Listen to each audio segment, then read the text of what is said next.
I'm Doc Electro for Doc Electro Amplification in Jeffersonville, Indiana. I'm a warranty station for 70 brands of professional music, everything from Allen & Heath to Yamaha.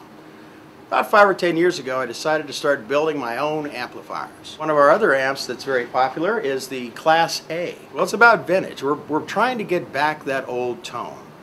In the old days, when the manufacturers were making it, they were using large, wonderful components, and they really cared about the parts. Well, in the past 5 to 10 years, the manufacturers have cheapened up in quality. They've cheapened the parts quality, the size, the magnetic disbursement of components to compete with their competitors. They're having to lower the price and lower the quality of the components to get into the price point where they can sell it. And consequently, tone is thinning out across the board. And then what we have is folks trying to put together pedals to get that tone back, but the pedals sterilize the instrument at the front end. That guitar, that tone that comes out of that old Gibson is not the same when you put it through a solid state pedal of any kind, or even a lot of the valve pedals which have solid state components. When you digitize audio, you're basically squaring off the wave, either in an 8-bit fashion, 64-bit, but no matter what, there's a square spot, and that tone is what's disappearing. Some of the equipment that I repair here is completely reverted back to the old days. I've got Ampex and Ampeg and RCA, Roberts, reel-to-reels in the back that we're restoring the old tube preamps because there's nothing like the tone through those old analog products. So if you take a Class A amplifier that uses the entire tube for the waveform that goes through it, you can get 12th order harmonics and resonance. There's a richness and a fullness to the sound, and it's extremely unforgiving. You must know how to play.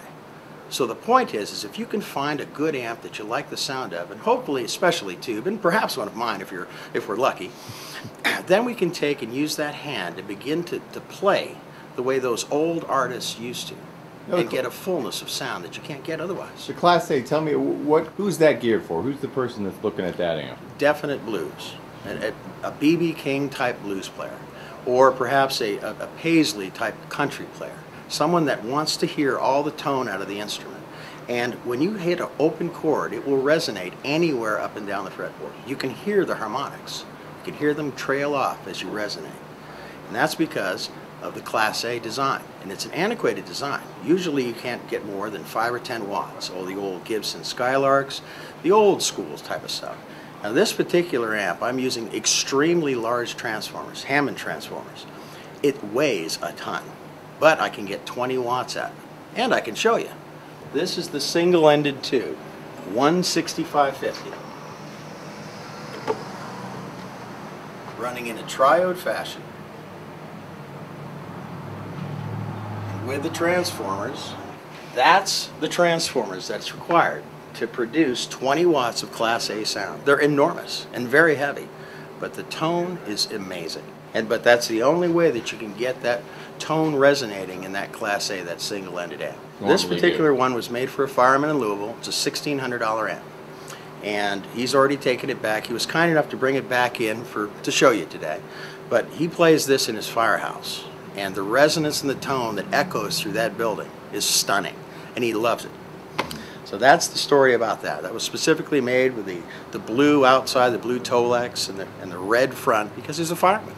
And that's what we do. All the colors, the size, the shape, the look is completely tailored to the person because you're buying an amp for life in effect. And as a matter of fact, they're all guaranteed for life.